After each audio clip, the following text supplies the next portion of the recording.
anazungumzia kuhusu ngenga za siasa zilizopita. Asante kwa maoni yako pia. Na sisi tupo na Doyo Hassan Doyo tukiendelea kuhitimisha mazungumzo yetu. Tulikuwa tukizungumza kuhusu mabadiliko ambayo nyie mnaona yamefanyika na yanatosha kabisa kuwapeleka kwenye uchaguzi. Hayatoshi kusema no reform no election. Hayatoshi. Yale mabadiliko yaliyofanyika yanatosha kutupeleka kwenye uchaguzi kwa sababu ni reform ambazo zimefanyika kwa ajili ya mabadiliko ya sheria za uchaguzi. Na ikumbuko kwamba hapo nyuma haya ambayo nayazungumza hayakuwepo. Maana yake kuna maboresho makubwa zaidi ambayo yamefanyika. Lakini pamoja na changamoto za sheria za hapo nyuma, hawa ambao sasa wanang'ang'ana kwamba wanahitaji mabadiliko na bila mabadiliko uchaguzi wanaovuruga walikuwa wabunge. 80% ya wote wanaozungumza no reform no election walikuwa bunge. Hatujawahi kusikia wakishika shilingi ndani ya bunge kwa ajili ya kung'ang'ania kubadilisha sheria ambazo zinatukwaza upinzani. Hilo wamekuwa wakizungumza. Hawajazungumza katika ukubwa huu kwa sababu pale ndio kwenye chombo ambacho kwa mujibu wa sheria ndio chombo ambacho kinasikiliza hoja na kuzifanyia maamuzi. Huku nje unampigia mbuzi gita na hawezi kucheza. Yaani huku unaweza ukazunguka nchi nzima mara 10 ukazungumzia habari ya mabadiliko halafu usifanikiwe. Lakini chombo ambacho kina mamlaka ya kutunga sheria na kubadilisha sheria ni Bunge la Jamhuri ya Muungano wa Tanzania. Kwa hiyo kama kipindi ni wabunge wakiwa zaidi ya 90, yani wabunge upinzani walikuwa zaidi ya wabunge 90 katika Bunge la Jamhuri ya Muungano wa Tanzania. Hizi ndio ilikuwa ni hoja za kutoka bungeni, za kuishikilia shilingi ya waziri anapokuja. Hoja inazalishwa mpaka inafika mwisho. Lakini hawa ndio ambao wametoka nje wakati wa harakati za katiba ya Warioba, bunge la katiba. Wakaunda ukawa kwa hoja tu za kiutawala kuhusu muundo wa serikali ya muundo wa serikali ya Tanganyika na serikali ya Zanzibar. Wao hiyo ndio hoja pekee iliyosababisha watoke katika muundo. Watoke. Sawa. Tumesha kusikia kuhusu hilo.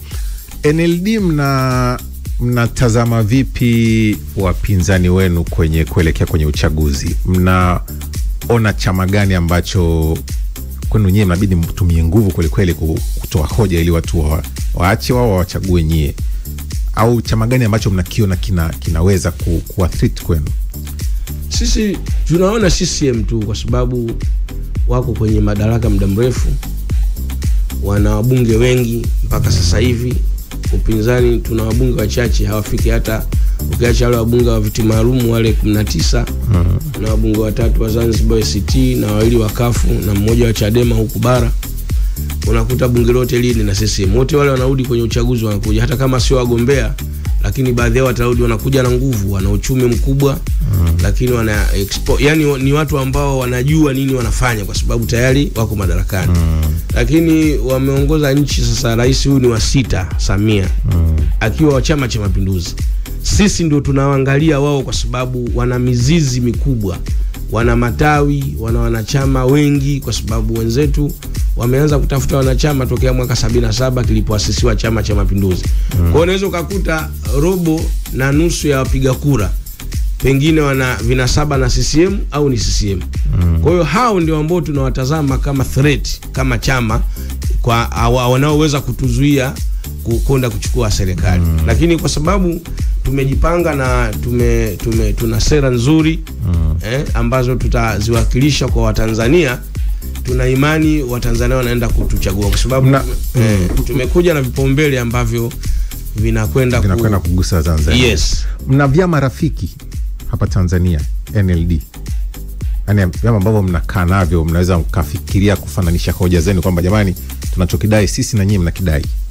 Tunaweza kwenda pamoja. Sisi hatuna huo rafiki wa hivyo kwa sababu vyama hivi mstakabali, vyama hivi ni itikadi. Kila chama cha siasa kina itikadi yake. Kwa hiyo kwa hapo kwanza lazima ujue hakuna chama rafiki hata kimoja. Midamu vimefika 19, maana yake hakuna urafiki wa mawazo. Otherwise kingekuwa chama kimoja au viwili kwamba umati huu ideology yao ni hii na umati huu ideology, lakini vimefika 19. Kwa maana gani? kwa maana vyama vimefika 19, maana yake mawazo na hoja Tanzania zimejengwa katika misingi 19 ya itikadi ya vyama vya siasa. Kwa hiyo chama rafiki ambacho unaweza kufananisha hoja yetu kama chama cha siasa ni maendeleo. Maendeleo. Habari ya kudai vitu ambavyo havina nasaba na watu, sisi hatuko huko. Sisi tunakwenda kuwajengea hoja. Na ukiangalia vipaumbele ambao nimevitoa wakati nafanya press ya kutangaza nia, cha kwanza ni ajira. Na kwa nini ajira? Tumefanya utafiti wa kutosha kabisa kwamba waliitwa watu TRA zaidi ya wanahitajika watu 1000 na wamekwenda uwanja mzima wa taifa wamejaa. Sasa tukaona lile ni tatizo ambalo linaonekana kwa macho, halihitaji taaluma kugundua kwamba kuna shida ya ajira. Maana yake wasomi tunao wa kutosha. Kwa nini wanahangaika vile? Nafasi 1000 mnakwenda watu 6000 mpaka 10000. Kwa hiyo utafiti wa ukosefu wa ajira ni wa macho, hauhitaji kalamu na dodoso. Tukaona kwetu sisi kama NLD iwe kipaumbele chetu cha kwanza kwenda kuondoa tatizo la ajira, sio kupunguza, kwenda kuliondoa. Unaondoa tu kwa sababu mbona fursa ziko nyingi. Nikutanua fursa. Mfano ukanda wa bahari. Bahari peke yake unaweza ukamaliza Watanzania wote wakashinda huko baharini. Ndiyo. Bahari peke yake. Unaweza ukahamisha wote Dar es Salaam hapa wakawa wanashinda baharini na wanarudi jioni.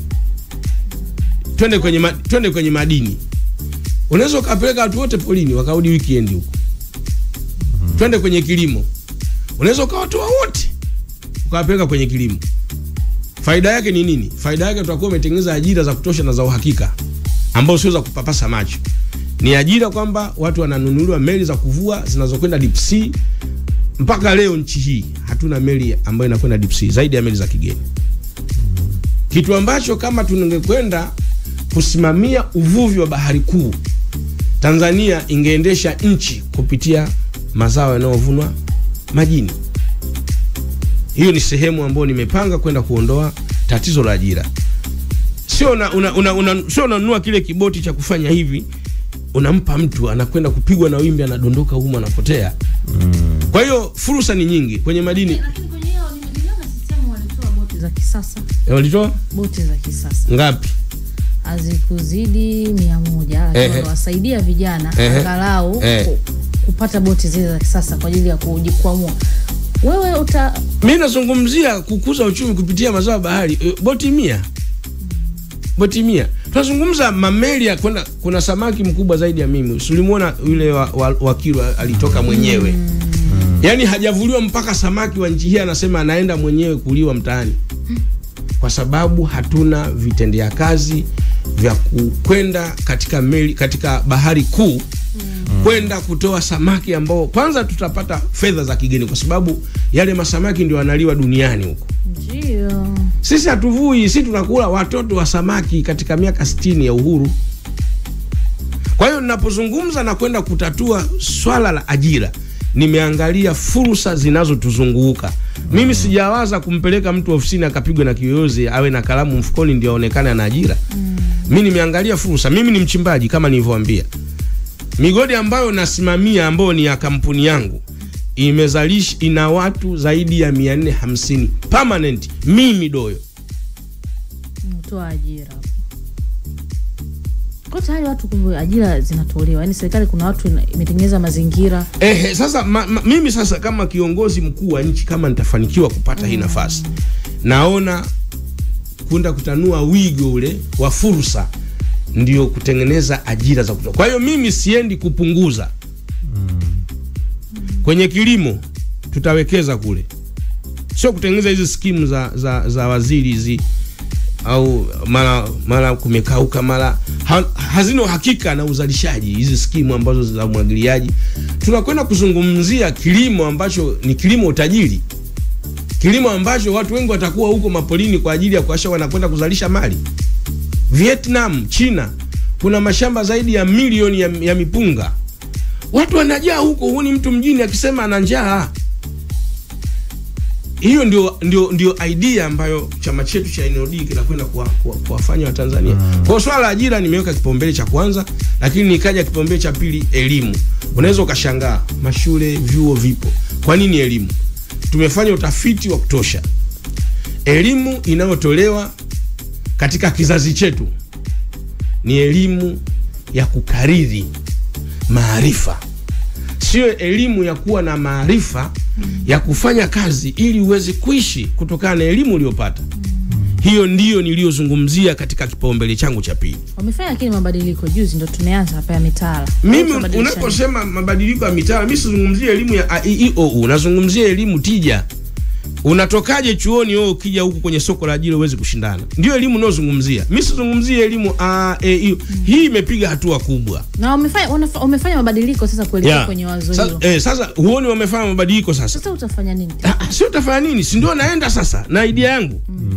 Mimi ndio naenda sasa kugombea sasa nikipata. Si ndio wamebadilika? Si ndio mwaka huu sasa tunaenda kupambana kwa sababu mwezi wa 8 hakuna aliyoko madarakani. Serikali zinavunjwa, halmashauri zinavunjwa, bunge linavunjwa. Rais mwenyewe ni rais jina kwa mujibu wa sheria, ni mgombea. Kwa hiyo kuanzia mwezi wa 9 wote hatuna dola. Dola inabaki kwenye mifumo tu. Kwa kwenye elimu wewe utakuwa huna jipya la kufanya, ile utaendeleza haya ambayo sina jipya. Ninapokwenda kumtengeneza mtoto wa Kitanzania, anaanza darasa la kwanza anaishia la 6 anakuja mtaani anaishi. Hiyo ni ya kwangu. Kitu gani tushakuelewa kwenye hizo hoja zote za ajira na elimu? Moja ni bado moja ambayo ni mimi nina vipaumbele 10. Sasa sijajua muda wenu. Muda wetu unatukimbia kwa hiyo. Muda ndo kimoja. Kipaumbele kimoja ni cha mtoto wa kike, kumsogeza katika elimu ya teknolojia. Ukifanya utafiti wa katika soko la ajira ya teknolojia, watoto wa kike wameachwa nyuma sana. Kuna kijana mmoja napenda kumchukulia mfano, ana taasisi api ya mikopo inaitwa Tala. Yule ni Mtanzania, amezaliwa Moshi hapo, anaishi Uingereza. Fernandez. Anaeleza wakati anafanyiwa interview hapa Tanzania, ana nchi 7 za Afrika na nchi 9 za Ulaya. Nitafutie mtoto wa kike wa Kitanzania. Yes. Hata wa kiume kama wewe tena hayupo. Lakini tumeanza sasa. Huko sasa ni kwenda kwenye kubishana. Lakini tuna mfano wa mtu ambaye anafanya katika soko la ajira kwenye teknolojia. Tunakwenda kumsogeza mtoto wa kike kuhakikisha fursa kama hizo. Yes. Nataka yani niko serious katika hili. Hapo tunakuelewa. Kweli. Kitu gani unakipenda CCM? Kitu ambacho nakipenda CCM, wanajibadilisha kutokana na mazingira. Walikuwa wanasakamwa sana na nini na maswala, akasema tunajivua gamba. Kujireform ni sehemu ya maisha. Hicho kule nakipenda sana. Kinakuvutia. Kwa sababu mwanadamu lazima ujitathmini. Uko wapi, umetoka wapi, unaelekea wapi. Yes. Sasa hicho wao wanacho. Na ndio maana wana struggle muda mrefu kwenye madaraka, hatuwatikisi kwa sababu ya kujireform. Kwa ni ngumu kuwatikisa CCM. Tunakwenda sasa, tunakuja na mipango, unaona hizi approach. Ila ni ngumu kuwatikisa CCM. So unaona hizi approach. Tunakwenda kuwagusa watu sasa. Ili waone umuhimu wa kufanya mabadiliko kwa upande wa upinzani. Ila ni ngumu kuwatikisa. Wakati mwingine tunashindwa kuwatikisa CCM kwa sababu tunakwenda na hoja za mabavu. Yaani hivi kikili. Sasa NLD inakwenda na hoja za kuwagusa Watanzania waone ama kuna umuhimu wa kufanya mabadiliko ya kisiasa. NLD na vyama vingine 14 vinatajwa kwamba ni miongoni mwa nyenzo ya CCM ya kuwatuliza wapinzani wengine wasizungumze. Kwa mfano, uchaguzi serikali za mitaa unamalizika, watu wote wanapiga makelele kwamba jamani, hatujaelewa jambo hapa. Inatokea chama ambacho hakijapata hata mjumbe, ila kinasema mambo yalikuwa shwari. Watu wanasema mnatumika kutuliza hali ya upepo wa siasa. Ndugu waandishi, hayo maneno tu. Sasa hivi nikitaka kujenga hoja kuhusu no reform no election, nitaudhi watu, lakini natolea mfano tu. Mnatumika mtumiki? Najibu. Mimi siwezi kujibu direct. Mimi ni kiongozi. Mimi ni kiongozi, lazima nitoe mifano ili niweze kujibu. Unasema tu situmike afu naanza kukueleza kwa nini hautumiki. Natoa maelezo kwanza afu nakuja kujibu mwisho. Na anayejibu hapangiwi ajibu. Sawa, twende. Iko hivi. Nimemuona mwenyekiti wa chama akisema kama hakuna mabadiliko hakuna uchaguzi. Ukisema hakuna uchaguzi, anayebaki madarakani nani? Aliyeko madarakani.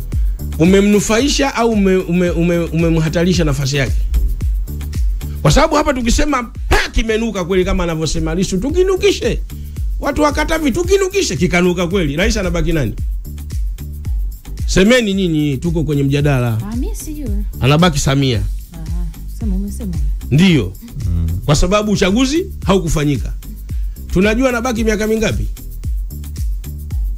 Kikinuka miaka 6 mfululizo humo mtaani hamkaliki. Anapiga miaka 6 bila uchaguzi.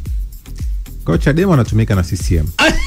Yaani nimeamua kutoa mfano kwamba hizo ni kauli tu za maneno za kuchafuana kwamba vyama 14 mnatumika. Nimetoa kahoja kadogo kama hivyo, mmeona mwanga. Wewe unataka uzuie uchaguzi, sawa, tunakuunga mkono, uchaguzi hakuna. Rais anabaki Samia na serikali yake. Kwa nini tusiseme wewe kuna mkono wa pili umekupitia ili Samia aendelee kubaki madarakani? Sasa hizi hoja msizikubali kwenye studio kama hizi kuja kwamba kuna chama kinatumika. Maneno tu ya wanasiasa. Kaambiwa Maalim Seif anatumika wakati kaokoa watu wasife Zanzibar.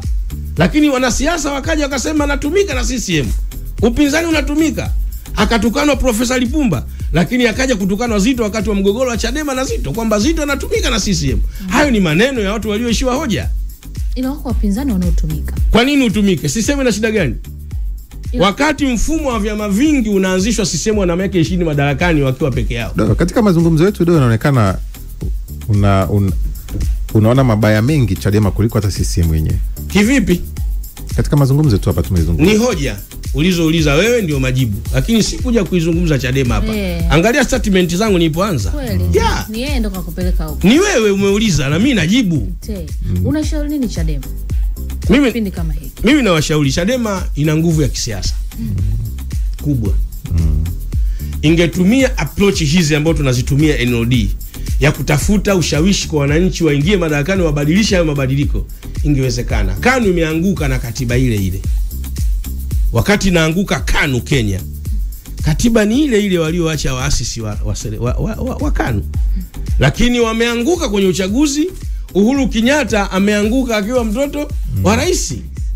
Kwa hiyo hoja ya sheria zilizopo ni kwamba kama tunaipigia mziki CCM wa uhakika, CCM inakwenda na maji. Mfano, kuna mazoezi yanaendelea uchaguzi. Watu wanaandikisha. Vyama vya siasa ikiwemo hicho Chadema hakina mawakala pale. Bora sisi tumejitahidi, tumeweka mawakala mkoa wa Dar es Salaam. Tumeweka mawakala Manyara, tumeweka mawakala wa kanda ya Ziwa. Wenzetu wanasema no reform, hata mawakala hawana. Jalia wanakuja kuingia kwenye uchaguzi. Wanajua wapiga kura wao. Tuzungumze ukweli hapa studio, ili siku tukiitana mseme ulizungumza. Hawajaweka wakala hata sehemu moja nchi nzima kwa sababu ya kususia huko. Kesho kutu wanaingia kwenye uchaguzi. Wanajua kura zao. Wanajua wapiga kura.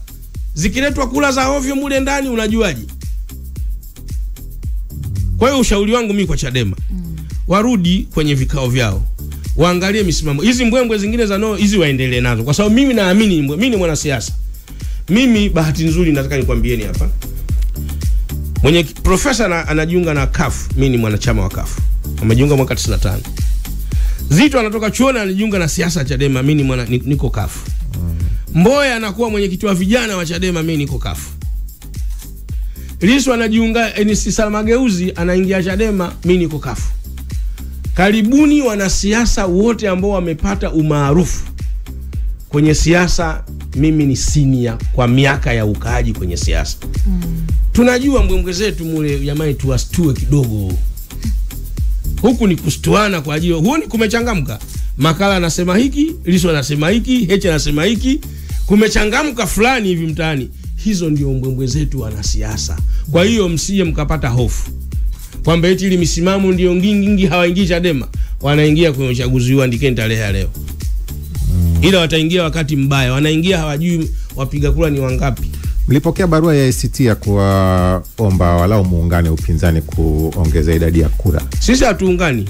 Mlipokea barua yao? Hatujapokea na hatuungani, wapee hiyo taarifa. Kwa sababu NLD ni chama ambacho kimeathirika na muungano wa Ukawa. Kimedhulumiwa kura zake, kimedhulumiwa ruzuku, kimedhulumiwa nafasi ambazo Ukawa na chama chetu walipanga mwaka 2015. Miongoni mwa vyama vinne ambao viliunda Ukawa, NLD imo. Lakini sehemu ambao NLD ilipeleka wagombea, Chadema walileta wagombea, CUF walileta wagombea, na sehemu ambao CUF walileta wagombea, Chadema walipeleka wagombea. Baada tukakosa, CUF na Chadema wakapata wabunge wa kutosha. Lakini ile ruzuku ambao tumeshirikiana sisi kwa kujiondoa, kwa kuwithdraw nafasi yetu ili wao wagombee, kuna ruzuku za kura za rais ambao zinatoa ruzuku, hatukupewa hata shilingi NLD. Lakini kuna 5% na kuendelea za wabunge wa viti maalum, wakagawana wabunge wa CUF na Chadema. NLD tumekosa kupata mbunge hata mmoja wa viti maalum kutokana na muungano wa Ukawa. Kwa hiyo NLD ni chama kilichoathirika na mashirikiano ya vyama vya siasa. Kwa unapokuja kuniambia saizi tuungane, unanikumbusha machungu yaliyotokana na muungano wa Ukawa. Ukawa wametudhulumu, Ukawa wameidhulumu NLD. Na ukitaja Ukawa ni CUF, Chadema, NCCR Mageuzi na NLD. Sasa unapokuja na hoja ya muungano, sasa huo muungano unakaaje wakati sisi tayari tushaungana, tushapigwa, tushadhulumiwa, tushanyang'anywa? Yeah. Kwa hiyo hoja hiyo kwenye NLD haipo hiyo bwana. Kwa sababu tushaungana tayari, tushapigwa. Ruzuku ile ilikuwa anatakiwa watengeneze hata 0.02 NLD. Kwa sababu tumeshiriki zile kura, sisi tumewithdraw, hatukuweka mgombea wa rais, tungelipwa. Lakini kuna kura za wabunge zinazotoa wabunge viti maalum. Wangetupa hata mmoja kusema jamani, NLD ushiriki wenu kwenye Ukawa, at least mna mbunge mmoja. Hata wangesema sheria inasema aingie CUF au Chadema ndiye apate, sisi tungempeleka huko Chadema akapata, lakini tunajua ametokana na nini? Bwana, sheria hairuhusu doyo. Inataka anayepata viti maalum lazima atoke kwenye chama. Sasa tunafanyaje? Jamani, hawa wawili wawe Chadema. Lakini wenyewe wanatumikia chama chenu. Baada ya uchaguzi, kama Jumaduni Haji alipotaka kugombea makamu wa rais na Lowassa akafanyaje? Mstakabali kafanyaje? Sikajiunga Chadema. Baada ya uchaguzi Jumaduni kafanyaje? Kaudi CUF. Sasa kwa nini sasa kwenye mgao wa ruzuku, kwenye mgao wa viti maalum wasimwambie jamani, NLD leteni watu watatu pale. Wanachukua kadi za Chadema. Kwa sababu ya muda tuna nene. Imetokea, haitakuwa story mpya. Sijui kwako utaichukuliaje. Wanaogombeaga nafasi ya urais baada ya uchaguzi kuisha, wapo huwa wanapata nafasi za uteuzi, na wengine huwa wanasema, wengine huwa wanajiwahi mapema ili kujiweka kwenye ramani, waonekane mbwembwe za kisiasa kama kauli ya Dola. Ikitokea baada ya uchaguzi haukupata kile ulichokitarajia, uko tayari kutumika kwenye ngazi yote ya uteuzi au hata sasa? Sasa hivi kitendo cha kuja hapa na kuzungumza tunatumika kwenye nchi. Unajua tumezungumza mambo mengi sana. Namaanisha kwenye nafasi ya uteuzi. Ngoja, nafasi ya uteuzi sinakuja na aliyepata mamlaka. Tusubiri. Pengine ni mimi utayari wako. Ndio maana na mimi nimesema mimi niko tayari kufanya kazi kwa sababu uko tayari kuteuliwa. Nafanya kazi, sio kuteuliwa, nafanya kazi. Unajua nyinyi mnakosea kitu kimoja. Duniani humu kila mtu ana kipawa chake. Hayo najua. Ndio, tunazungumza kilichomtokea labda Mariam Sendiga, lakini pia Mariam Anamgwira. Anaelewa. Upo tayari? Niko tayari. Wanafanya kazi kwenda kutumikia ilani ya Chama cha Mapinduzi kwenye uteuzi. Kwani ilani nini? Ilani ni makubaliano kati ya wananchi. Ilani ya Chama cha Mapinduzi. Kwani chama nini? Chama si watu. Kwa hiyo upo tayari kwenda Chama cha Mapinduzi? Chama si watu. Wewe tunajua wewe chama gani? Mimi ninacho moyoni. Ewa. Kwa hiyo pia una chama chako moyoni? Hapana, changu si NLD. Ila upo tayari kutumika kama kwa uteuzi, kwa kutumikia ilani ya Chama cha Mapinduzi? Mimi niko tayari kufanya kazi ya wananchi kwa niaba yao. Kwa niaba yao. Nimezungumza hata juzi wakati nafanya mahojiano na chombo kimoja cha habari. Sio vizuri kutaja hapa. Nimwambia sisi tuko tayari kufanya kazi na chama chochote kwa sababu hufanyi kazi ya chama. Unafanya kazi ya watu. Unapokwenda, mfano sasa hivi tuchukulie mfano Queen, kazi anayofanya Manyara. Alafu ungemzuia kwa sababu ya kachama kako wako usiende kwenye chama utaharibu. Yaani kile kipao tungekionaje? Semeni ukweli. Kweli kabisa. Kwa hata wewe kumbe kipao unaweza kukuta ni kikubwa. Pengine.